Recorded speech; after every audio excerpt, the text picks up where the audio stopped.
They said I owed back dues from 1974, nearly 50 years before I even owned the house. I had just restored a historic lakefront mansion, my dream home, until the HOA showed up with threats, forged papers, and a plan to take everything I'd worked for. What started as a dream renovation turned into a fight for my life, and the discovery of a decades-long fraud that no one was supposed to uncover. Before we dive in, if you love real-life HOA and property justice stories, make sure to subscribe and turn on the bell, so you never miss the next unbelievable case like this one. When I first stepped onto the porch of the old Blackwood mansion, I thought I'd found peace. The kind of quiet that only comes from water and wood that have witnessed generations pass by. I'd spent months searching, every weekend filled with dead ends, overpriced listings, and realtors who treated me like a charity case. But this one was different. A 3,000-square-foot 1920s lakefront masterpiece, scarred by time yet still dignified. The asking price? $265,000. In today's market, that number felt impossible. Too good. Too suspicious. But when I saw the sunlight reflecting off the lake through the wraparound porch, I didn't care about logic anymore. The realtor, Sarah, warned me it was an estate sale. The previous owner, an elderly woman named Eleanor Blackwood, had died at 89. No family, no heirs. The paperwork came with a quitclaim deed, not a warranty deed. In other words, if anything went wrong later, it was on me. Still, I signed. When the estate executor handed me the keys, he also gave me a small envelope with a handwritten note inside. To the buyer, may you find what I could not finish. At the time, it sounded poetic, a farewell from a woman who loved her home. I had no idea those words were the first warning in a chain of events that would soon consume my life. The mansion's interior was like stepping back in time. Glossy hardwood floors, hand-carved trim, and a staircase that creaked with history. I moved my antique furniture in, restored what I could, and set up my home office in Eleanor's old study. It felt right, a connection across generations. I planned to spend my savings on minor updates: paint, deck repair, basement waterproofing, and wiring. But during that first month, something strange kept pulling me toward the basement. It wasn't the sound, it was the stillness. Like the air itself held its breath. Down there, I found a small office space Eleanor had left untouched. Her coffee mug still sat on the desk, beside reading glasses and engineering drawings. Real surveying blueprints. Professional work. Not the kind a hobbyist makes for fun. Stacked nearby was surveying equipment worth thousands. Tripods, compasses, and maps labeled EB Property Survey, 1985. Every document was marked with coordinates, boundary disputes, and notes about discrepancies in county records. At the center of it all sat a small steel lockbox. On top, written in Eleanor's careful script, "For the next owner only." I tried to open it. No luck. The box felt heavy, solid, like it was protecting something that mattered. For a while, I left it alone, focusing on the restoration work. By March, the mansion was almost reborn. New paint, restored decks, polished floors. For the first time in years, it looked alive again. But one evening, just as I was admiring the sunset from the porch, I noticed something strange through the study window. Eleanor's old compass, the one she used for surveying, was spinning wildly on its own. It wasn't wind. It wasn't vibration. It was as if something magnetic, unseen, was pulling it. And then, the doorbell rang. Through the frosted glass, I saw the silhouette of a woman in a sharp navy suit, briefcase in hand. Her posture was too perfect, her knock too confident. That's when I remembered Eleanor's note. "May you find what I could not finish." I hesitated with my hand on the doorknob. If I'd ignored that knock, maybe everything would have been different. But curiosity, it always wins. I opened the door. The woman introduced herself as Laura Moore, president of the Lakefront Estates HOA. Her smile was professional, but her eyes were cold. She claimed the HOA had been reactivated after years of dormancy. and according to their records, I now owed back dues dating all the way back to 1974, almost 50 years before I bought the property. The total? $27,000, complete with violations, 4 unapproved deck repairs, exterior paint, and landscaping changes. Every improvement I'd proudly made had been turned into a fine. My hands went numb as she spread out her documentation, official-looking papers, stamped, notarized, signed. It looked real. Too real. And then, she dropped the final blow. You have until April 15th to settle.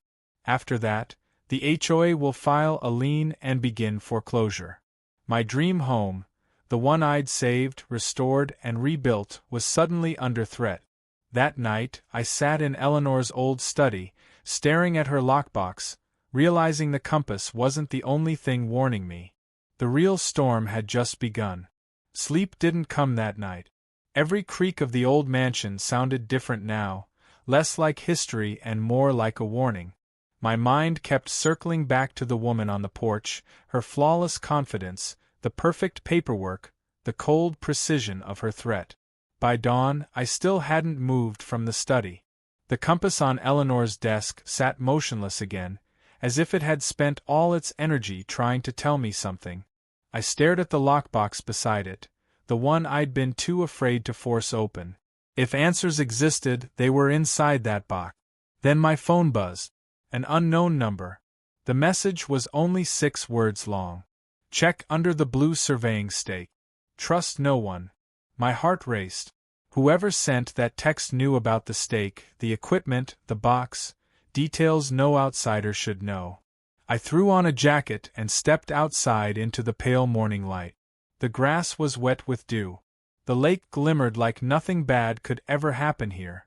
But near the far edge of the property, where Eleanor had driven her blue steel marker into the soil, I knelt and began to dig.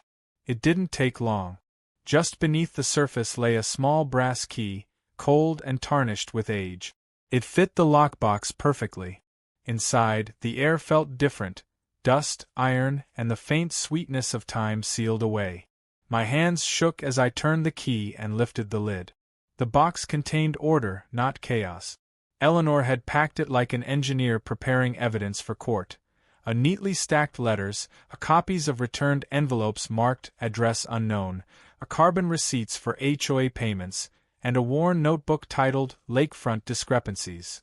The truth hit me fast and hard. Eleanor hadn't ignored HOA dues, she'd tried to pay them for decades. Every payment she mailed had come back unopened because the HOA no longer existed.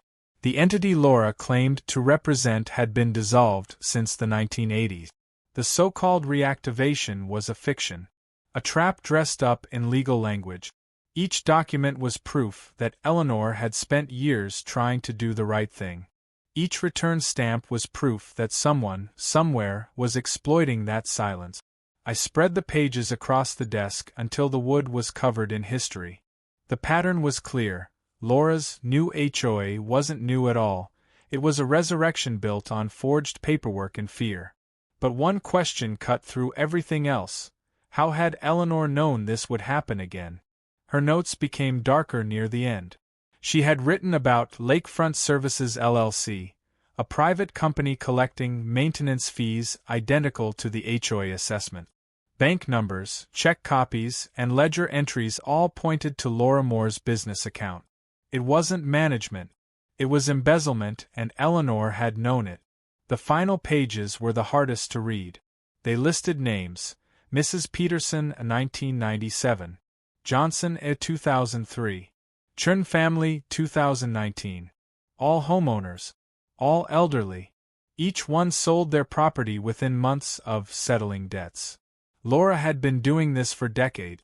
A lifetime of carefully orchestrated theft hiding behind bylaws and notarized lies. I sat there for hours, the evidence spread around me like the aftermath of a storm.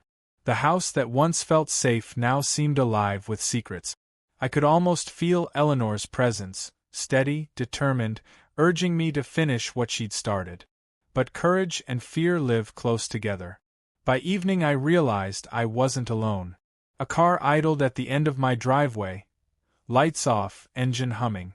When I stepped onto the porch, it rolled away slowly, too smoothly to be coincidence.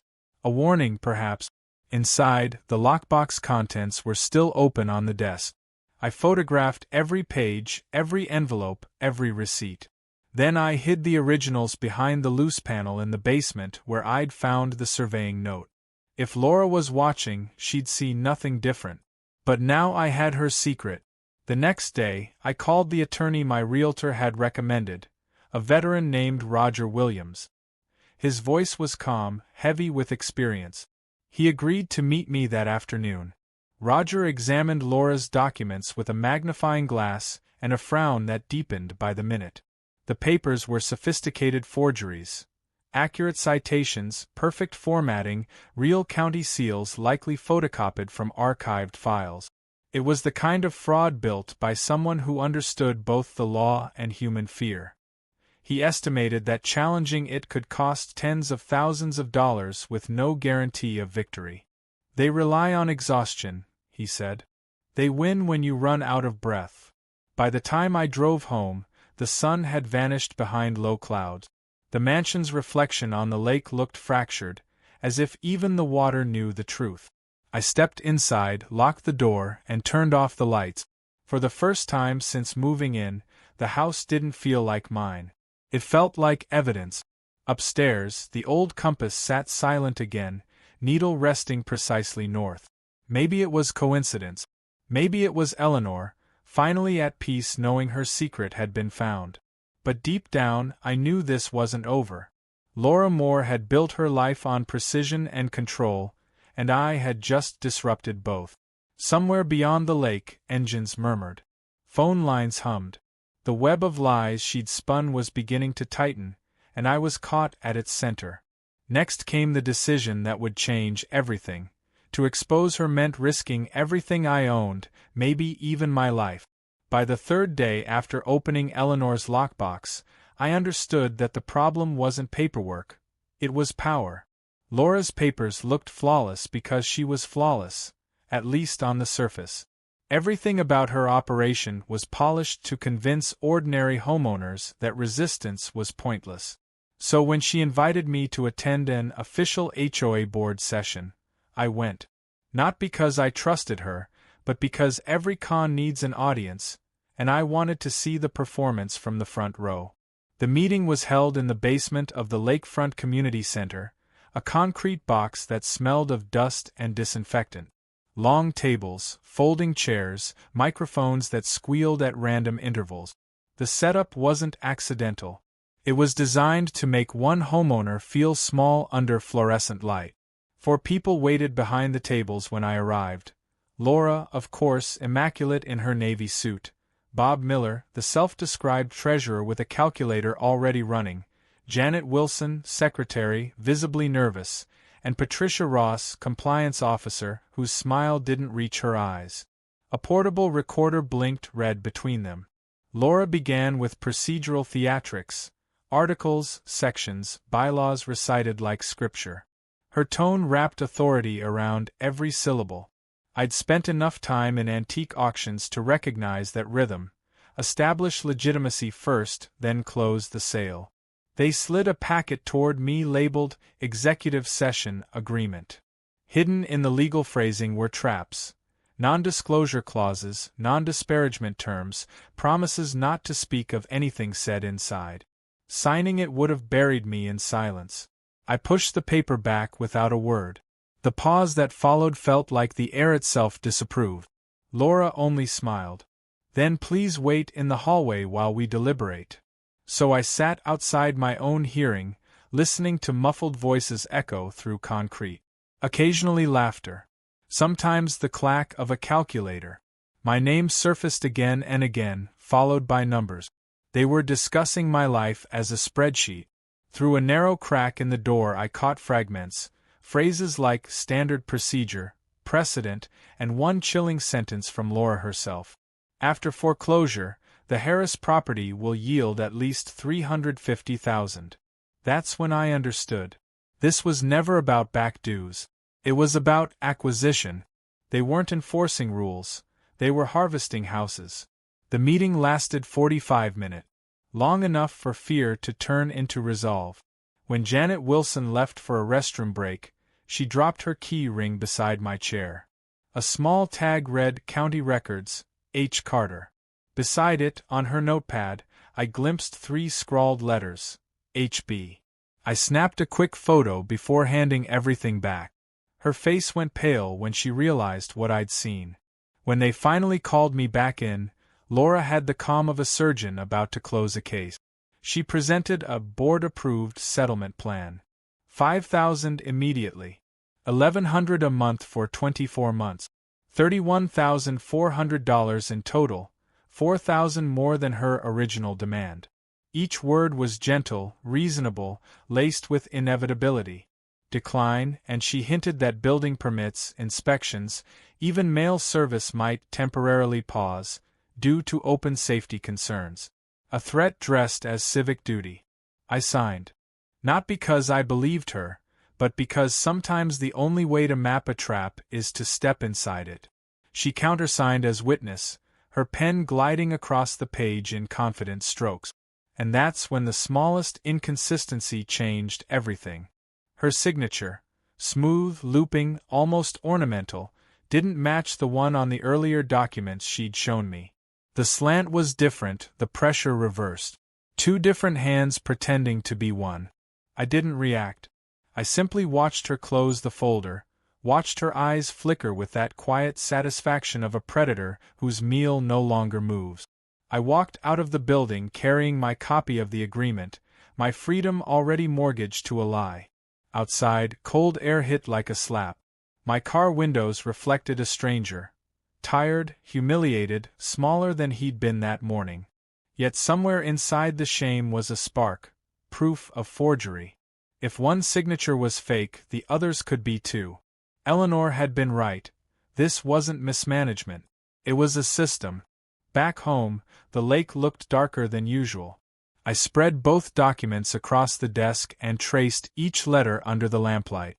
The curve of the L, the gap between Laura and Moore.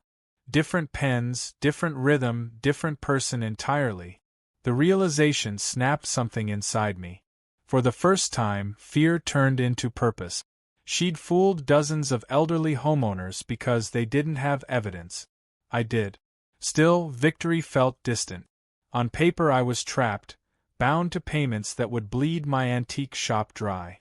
Legally, she owned the narrative. Morally, she'd already lost, but morals don't pay court fees. That night the compass on Eleanor's desk twitched again, its needle vibrating faintly though the air was still. The lockbox papers rustled as if a breeze had passed over them. Maybe it was nothing. Or maybe the house itself knew I had finally seen the truth. I sat there until dawn, rereading every line of Eleanor's notes, every returned envelope, every name she'd written. Peterson, Johnson, Chen.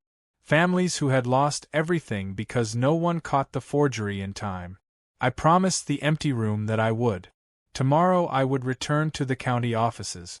I would find whoever H. Carter or HB was.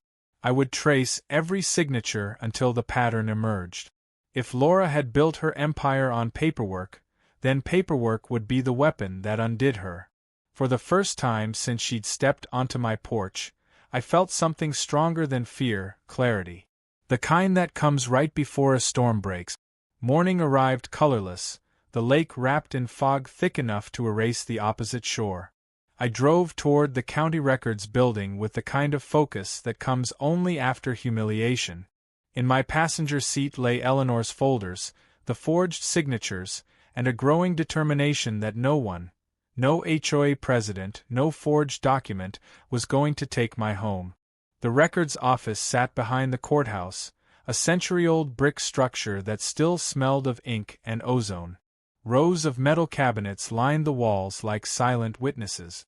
At the reception desk, a clerk pointed me toward the property fraud division. That was where I first heard the name Harold Chen. He was older, 60-something, with wire-rimmed glasses and the calm presence of someone who'd seen a lifetime of human dishonesty. When I handed him the 2 copies of Laura's signatures, His expression didn't change. He simply reached for a magnifier and said quietly, "You're not the first to bring me something like this." He disappeared into the archive stacks and returned with 3 manila folders labeled Lakefront Estates. Historic HOA Filings 1974 to 1982. Inside were the originals. Faded bylaws, notarizations, meeting minutes signed by an Eleanor Blackwood, then a young civil engineer hired to audit property boundaries. My breath caught. Eleanor had worked for the original HOA before it collapsed. She hadn't just lived in the neighborhood, she'd known its skeleton. Harold pointed to the dissolution notice filed in 1983, officially stamped, legally terminated. Under state law, he said, a dissolved association can't resurrect without unanimous consent from active title holders. His finger landed on the most recent filing, Laura's supposed reactivation. Different ink, mismatched notary seal, and dates that predated the public notices by week. Forgery, Harold said simply. Textbook. He pulled a separate binder from his desk labeled Flagged Properties. 12 addresses, all lakefront, all transferred through Laura's company within the past decade. The pattern was obvious now: elderly owners, sudden liens, forced sales, below-market transfers, quick resales to shell companies. Eleanor had started tracking the same pattern 30 years earlier. Harold had been chasing proof ever since. As he spoke, pieces of the puzzle locked together with the precision of gears. Laura's mother had once served on the original board. When the HOA collapsed, its records were stored in the same county basement where Harold now worked. Somewhere along the line, Laura found those records, resurrected the name, and began using it as a weapon. Harold's tone remained measured, but his words carried weight. "What you have, those signatures, the returned payments, that's direct evidence. Enough to open a state inquiry." He paused. "But understand this, people like her don't go quietly." He gave me a photocopy of his contact card with 3 letters written in pencil at the bottom: FBI. "If anything happens, call this number first," he said. "You're stepping into something federal." Driving home, the fog had lifted, but the mansion seemed darker, almost watchful. I filed Harold's card in the lockbox beside Eleanor's notes and poured myself black coffee I didn't need. The house creaked in slow, deliberate breaths as if listening. By afternoon, the retaliation began. A city envelope waited in my mailbox. Notice of immediate inspection citing anonymous safety complaints. Within hours, a white van marked code enforcement idled outside my gate. A man with a clipboard took photos of the porch and left without knocking. Minutes later, 2 negative reviews appeared on my antique shop page, accusing me of selling forged historical pieces. The timing was surgical. Laura was testing how fast I'd break. That night the phone rang once, then stopped. No number. When I checked the porch, a single envelope rested against the doorframe. Inside was a photocopy of my signed settlement plan with the words, "Default Notice, Final Warning," stamped across it. The ink was still damp. I should have felt fear. Instead, I felt clarity harden into something colder. She wanted me isolated, discredited, exhausted. But she'd made a mistake. She'd shown me how she operated, and now I had allies who knew the law better than she did. At dawn I scanned every page of Eleanor's documents, uploaded them to a cloud drive, and backed them up to 3 separate USB sticks. One went into a safe deposit box. One I mailed to Harold. The third I hid beneath a floorboard in the study. 4 days the harassment continued: unfounded city citations, false complaints, anonymous phone calls that hung up as soon as I answered. Yet each attempt only proved the scale of her reach. I started logging everything: dates, times, license plates, call durations. Eleanor's engineering precision had rubbed off on me. I was building my own blueprint now, a design for justice. Then, late Friday evening, headlights flashed across my windows. A car idled outside again, the same silver sedan I'd seen weeks before. I stepped onto the porch with my phone camera recording. The engine revved once and pulled away, but not before I caught the license plate. Call 1, collect 1. Laura's car. The message was obvious. She knew I'd gone to the county. She knew I'd spoken to Harold. And she wasn't done. Inside, the compass on the desk trembled, spinning half a circle before freezing north. I watched it until the needle stilled, thinking of Eleanor in that same chair decades ago, surrounded by the same shadows. Some wars are fought with weapons, others with paper. Mine was about to be both. By the 5th week, the war had gone public. Laura no longer hid behind legal letters and anonymous inspectors. She had found a new weapon, reputation. It began with whispers at the farmer's market. I felt it the moment I stepped into town for groceries. Faces that once smiled now looked away, pretending to examine produce or scroll through phones. The owner of the hardware store, who used to greet me by name, offered short nods and careful distance. The next day, I understood why. The local paper ran a story titled, "Controversial Owner Faces HOA Lawsuit Over Fraudulent Restoration." The photo beneath it showed me standing on my porch, mid-blink, holding what looked like a letter of eviction. The article claimed I'd falsified permits, ignored safety codes, and endangered community values. Every sentence was a lie, but written as fact. No mention of Laura. No mention of the forged dues. The byline belonged to Patricia Ross, the compliance officer from the board meeting. She was also a part-time columnist, a convenient tool for Laura's smear campaigns. That week, my antique shop lost half its customers. One elderly woman, Mrs. Leary, slipped me a note before leaving.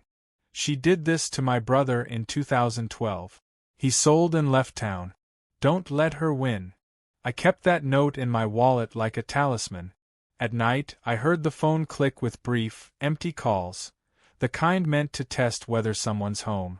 The house cameras caught movement near the gate twice, each time a shadow that stayed just long enough to be seen. Still, I stayed quiet. I was collecting data, proof. Harold and I spoke in code through emails with subject lines like inventory check and shipment delay. He told me the state investigator had opened a preliminary file under Community Association fraud. But bureaucracy moved slowly, and Laura's pressure was relentless. 2 weeks later, I received notice that my property taxes were under review for reassessment. The implication was clear. If the lien didn't take my house, a ballooning tax bill would. The lake became my only ally, still, silent, absorbing everything.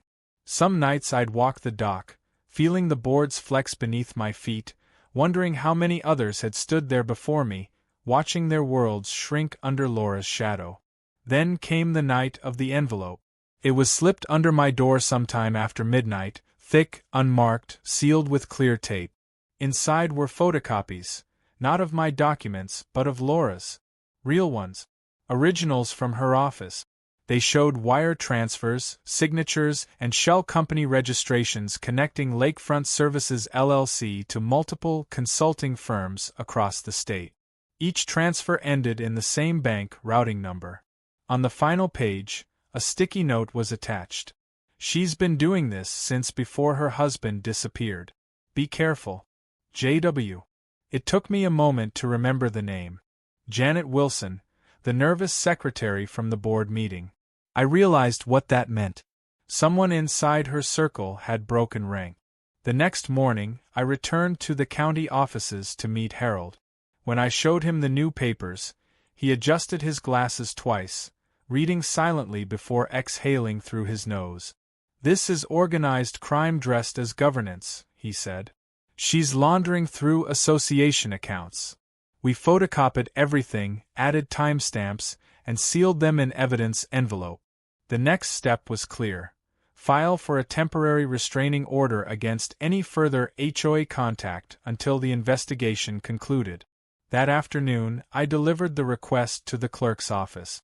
As I walked out, a black SUV pulled into the lot, tinted windows, no plates.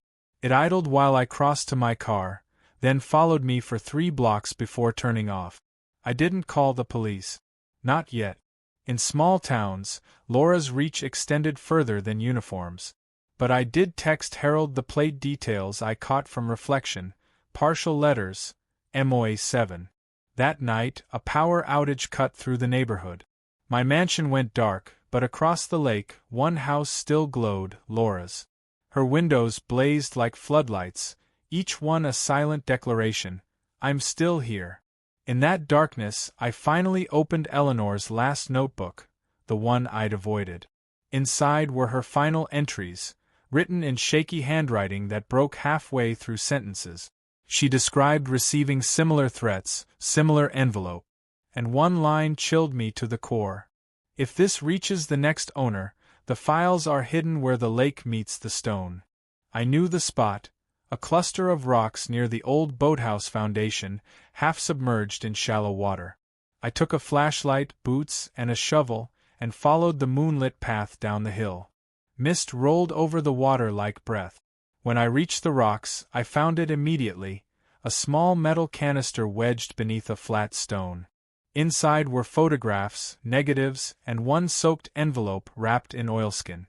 The photographs showed Laura's husband, a man named David Moore, standing beside the same surveying stakes Eleanor had used decades earlier. But the final photo froze me.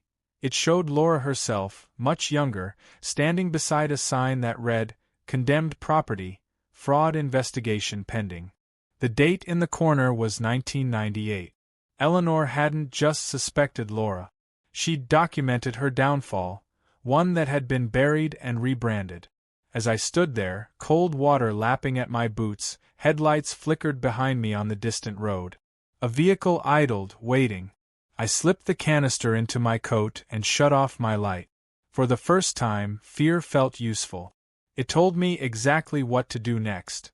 Disappear long enough to finish what Eleanor started. Because the storm that began 50 years ago was about to hit shore.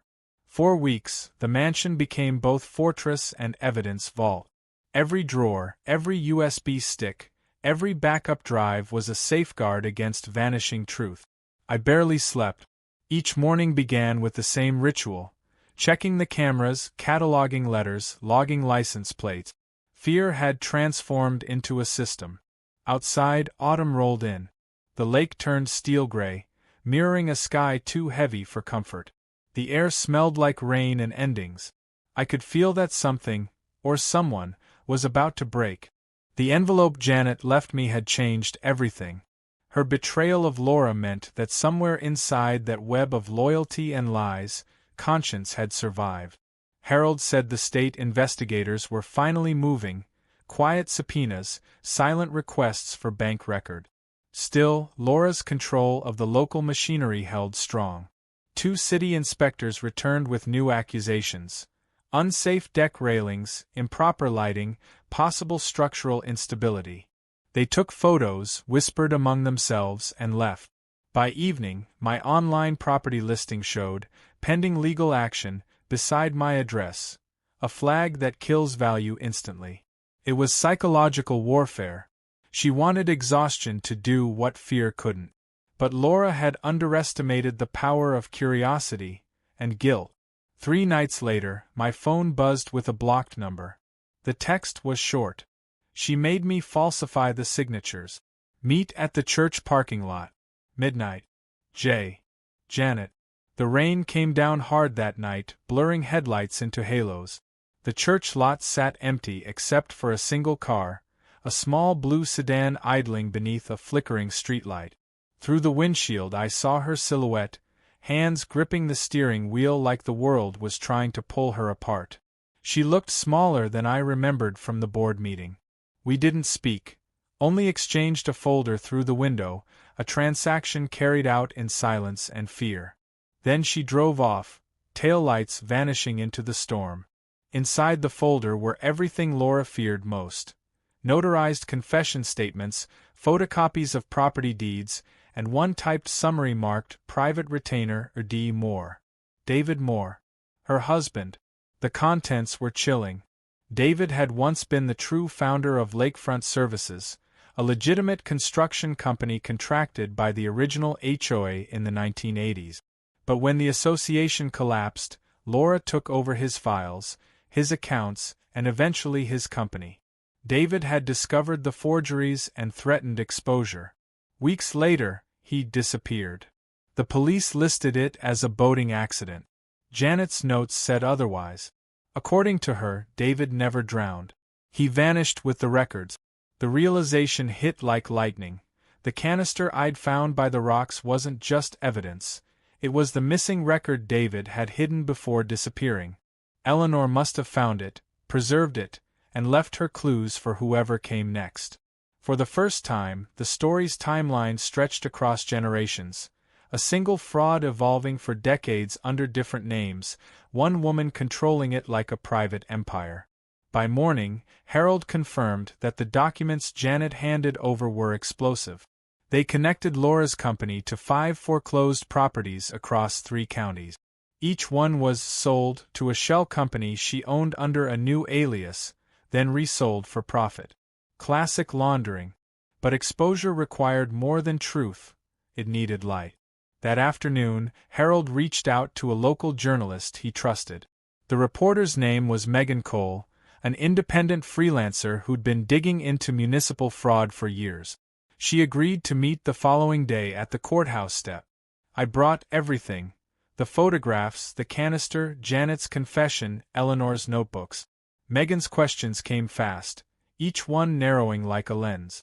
When she finished, her expression was a mix of disbelief and grim satisfaction. "This," she said, "isn't just a local scandal. It's organized fraud using civic structures. It's going to blow open." She promised to publish once the state confirmed its first warrant. But Laura was already one move ahead. That night, while backing up my files, I noticed my computer cursor moving on its own. Folders opening, documents copying, drives ejecting. I yanked the cable, but the damage was done. My entire evidence folder was gone, uploaded somewhere I couldn't trace. Minutes later, a new message appeared on my phone. "You shouldn't have gone to the press." My security cameras went offline at the same moment. Power flickered twice, then steadied. The house returned to silence, but it was the wrong kind. Not peace, but calculation. I barricaded the study and stayed awake until sunrise. Outside, the lake was still again, glassy, waiting. At noon, Megan called from a number I didn't recognize. Her voice was low and shaken. "Laura knows," she said. "She's already threatening lawsuits." Then the line went dead. By evening, a sheriff's cruiser appeared in my driveway. The officer, uncomfortable and apologetic, handed me a court summons: defamation and interference with contractual relations. A civil lawsuit filed by Lakefront Services LLC. The trap had evolved. She wasn't coming after my property this time. She was coming after my credibility. But what Laura didn't know was that copies of every file she thought she'd erased had already been mailed out. One to Harold, one to the state investigator, and one to a cloud drive under an alias she couldn't touch. Even as she celebrated what she thought was victory, the clock on her empire had already begun ticking down. The next morning, Harold sent a message that read only 3 words: "Warrants approved." Monday.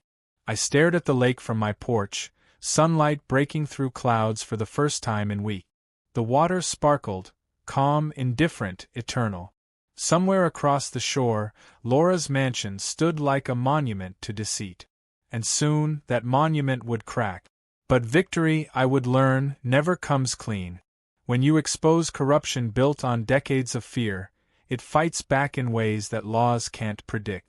The storm Eleanor started wasn't over yet. It was only beginning to roar. Monday dawned gray and heavy, as if the sky itself knew what was coming. The lake was motionless. Not a ripple, not a sound, the kind of stillness that comes before history changes direction. I was already awake when Harold's call came. His voice was steady, deliberate. The warrants had been signed at dawn. The state police were mobilizing with federal agents. Their destination, Laura Moore's mansion on the opposite side of the lake. I stood on my porch, watching as unmarked vehicles began rolling down the distant road.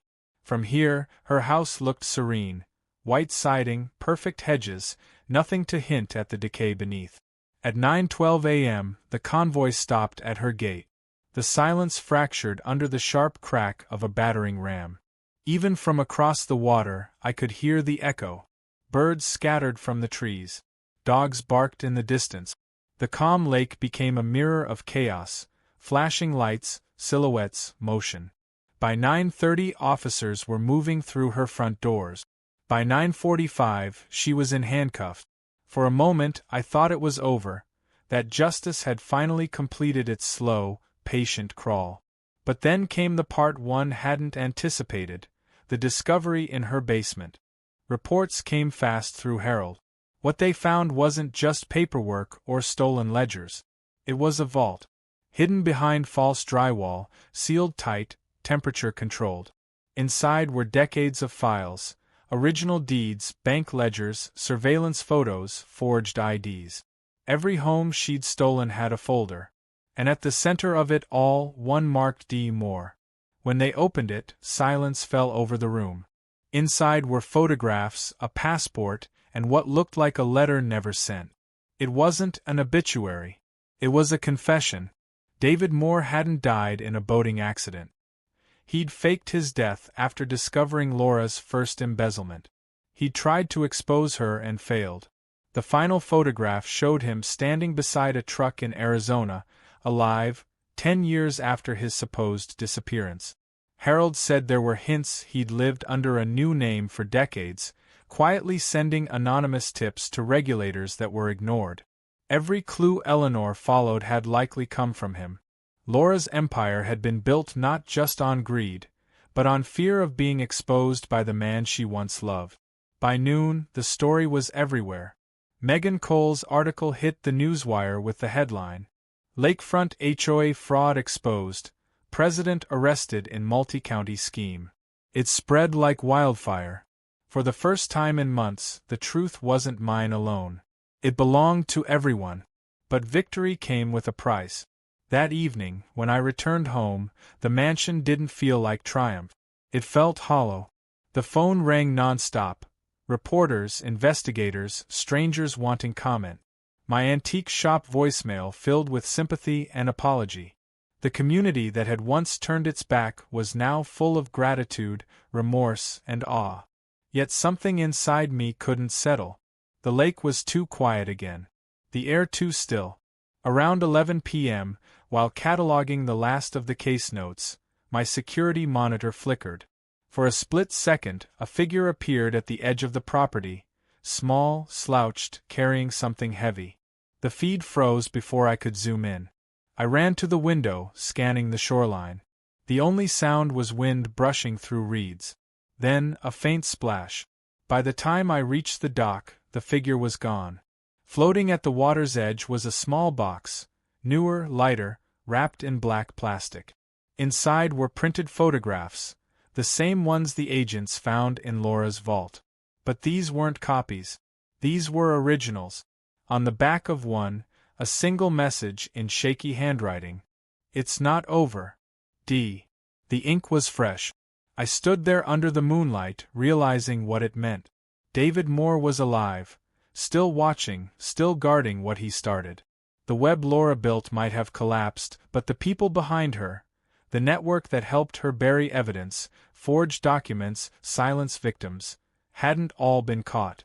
This was bigger than one woman. It was systemic, generational. The house groaned in the night wind, its walls echoing a sound like deep breathing. I felt Eleanor's presence again, that silent push urging me to finish. Justice, she once wrote, isn't a moment. It's a maintenance plan. At 1 a.m., I placed the photographs in the lockbox beside Eleanor's note, closed it, and sealed it under the floorboard again. The compass needle trembled once more, pointing north, true, steady, constant. Outside, sirens faded. The lake swallowed its reflections. And for the first time, I realized the story wasn't ending here. It was resetting, ready for whoever came next to continue it. Because legacies of corruption don't die with their creators. They wait for new faces, new names, and new signatures. And I just made myself visible to all of them. Morning returned to the lake like a slow apology. After months of storms, accusations, and ghosts, the air felt light again, fragile, tentative, almost unwilling to believe that peace had finally come. Laura Moore sat behind bars, charged with over 20 counts of fraud, racketeering, and identity theft. Her empire, once so precise, so untouchable, had crumbled overnight. The homes she'd stolen were being restored to their rightful owners. Bank accounts frozen. Assets seized. Her name had become a headline, not a threat. But even victory carries its own kind of silence. 4 days after the arrest, I wandered the mansion in slow disbelief. Every restored floorboard, every repaired window carried echoes of the chaos that had unfolded within its walls. It was as if the house itself had exhaled, releasing years of tension from Eleanor's time to mine. The authorities returned my files, carefully sealed, neatly labeled, evidence now closed in a case that would echo through every HOA board in the state. Harold's name appeared in the official report, credited as the lead whistleblower. Janet entered witness protection, her confession cited as key testimony. Megan Cole's article became a national feature. She called it the house that fought back. But none of their headlines captured the strange, enduring quiet that settled over the lake afterward.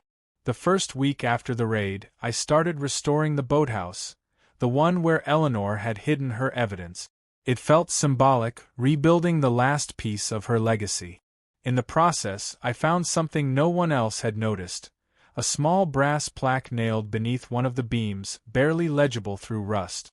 It read, "EB and DM, the work continues. Eleanor Blackwood and David Moore." I stared at the inscription for a long time, realizing the connection ran deeper than anyone had guessed. They hadn't just shared a professional past, they'd shared a mission to uncover corruption, to protect the homes and people the system abandoned. David's final message, "It's not over," began to make sense. He and Eleanor had built something larger than an audit or a report. They had built a map, a living archive of every scam, every forged deed, every name involved. And now, through circumstance and obsession, that responsibility had passed to me. Some nights, when the wind shifted just right, I could almost hear them, faint, overlapping voices carried by the lake's slow rhythm. Not ghosts in the literal sense, but echoes of persistence. People who refused to let silence bury truth. As the investigation widened, more arrests followed. A notary in another county. A banker. A property assessor. Each one linked by small, invisible threads. Laura had been the visible face of a much larger structure, one that stretched across towns, counties, even states. It would take years to dismantle it completely, but the first cracks had already become canyons. Meanwhile, life began returning to something like normal. The townspeople who once avoided me now stopped by the shop, bringing apologies, stories, gratitude. Mrs. Leary visited with a pie and tears in her eyes. "You gave us back our voices," she said. I didn't know how to respond. At sunset, I'd sit on the restored dock, the water rippling in soft gold, the compass resting on my knee. Its needle no longer trembled. It stayed perfectly steady, true north every time. That's when I realized the mansion had changed me. It wasn't just a place I'd bought. It was a lesson I'd inherited. Eleanor's note, "May you find what I could not finish," wasn't about renovation. It was about restoration in a different sense, of truth, of courage, of community. She hadn't failed, she'd simply run out of time. And David, wherever he was, whoever he'd become, had kept the watch alive until someone else could carry it. That legacy was now mine to protect. One evening, as autumn bled into winter, I opened the lockbox for the last time. Inside were Eleanor's glasses, the compass, and a single envelope I hadn't noticed before, tucked beneath the lining. Inside, one line handwritten in ink that had faded almost to dust. "When the lake is still, truth reflects." I smiled, a small, tired smile, because for the first time the lake was still. No shadows, no threats, just quiet water holding the memory of everything that had happened. I resealed the lockbox and slid it beneath the floorboard again, not to hide it but to keep the story safe for whoever might need it next. Some houses hold more than walls. Some become witnesses, keepers, and healers all at once. As night fell, the mansion's lights glowed against the water, soft and golden, like a heartbeat. I thought of Eleanor, of David, of every name scrawled in her notebooks, every homeowner silenced by fear. And I realized that justice, real justice, doesn't end with court dates or arrests. It ends with memory, with someone remembering what others tried to erase. The wind carried across the water, gentle now, no longer warning, just whispering. And for the first time since the day I arrived, the Blackwood mansion truly felt like home.